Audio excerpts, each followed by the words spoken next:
جو حفاظ پڑھ رہے ہوتے ہیں ان کے ہاں جو قرآن ورتل القرآن ترتیلا، قرآن تو کہ قرآن کو ٹھہر ٹھہر کر پڑھو. ہمارے ہاں جب آواز آتی ہے مائک پر، ہم جب کھڑے ہوتے ہیں تو محسوس ہوتا ہے کہ بس لا تعلمون تعقلون یہ سنا جاتا ہے، اس کے بعد آیت پوری ہمارے سماعت سے. یہ فرمائیے گا اس طریقے سے مناسب ہے یا ہو جاتی ہے تراویح؟ نہیں، بالکل نہیں ہوتی ہے. دیکھیں اس طرح غلط سلط قرآن پڑھنا، چبا کے قرآن پڑھنا، یہ بالکل مکروہ ہے، شدید قسم کا مکروہ ہے. علماء نے اس کو مکروہ تحریمی لکھا ہے، یعنی حرام کے نزدیک لکھا ہے. مولانا امجد علی خان صاحب رحمۃ اللہ علیہ صاحب بہار شریعت خود بہار شریعت میں لکھتے ہیں کہ آج کل الفاظ ایسے پڑھتے ہیں کہ یعلمون تعلمون کے علاوہ کچھ سمجھ میں نہیں آتا. انہی مصیبتوں کی وجہ سے فقیر کو کئی سال تک جماعت سے تراویح پڑھنا نصیب نہیں ہوا ہے. وہ اپنا حوال لکھ رہے ہیں. ہاں، وہ اپنے حال لکھ رہے ہیں، بہار شریعت میں موجود ہے.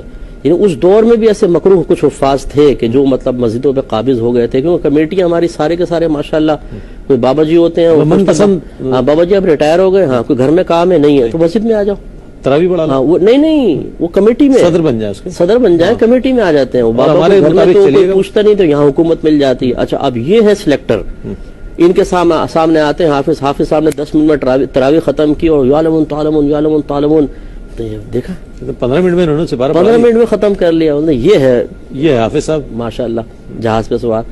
تو بس وہ سارے نمازی بھی خوش ہیں کہ بھئی وہ ٹینکیاں فل کر کے آئے ہوتے ہیں. اصل میں وہ تو چاہ رہے ہوتے ہیں جلدی جا کے بستر پہ پڑ جائے.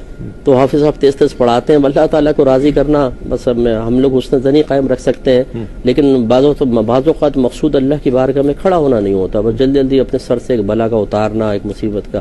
ایسے حفاظ کرام سے پڑھانے کا کوئی فائدہ نہیں ہے. کمیٹی پر وبال ہے، حافظ پر بھی وبال ہے، جو نمازی خاموش ہیں ان پر بھی وبال ہے. اس کی جماعت سنت موقدہ للکفایہ ہے. پورے محلے میں سے چند لوگ بھی آ کے جماعت ادا کر لیں تو ادا ہو جائے گی. اگر اطراف میں ایسا کوئی حافظ موجود ہے جو اتنا غلط سلط پڑھتا ہے کہ سمجھ میں نہیں آتا، تو اس سے بہتر ہے گھر میں سورتوں سے تنہا پڑے جائیں، جماعت سے بہتر ثواب حاصل ہوگا.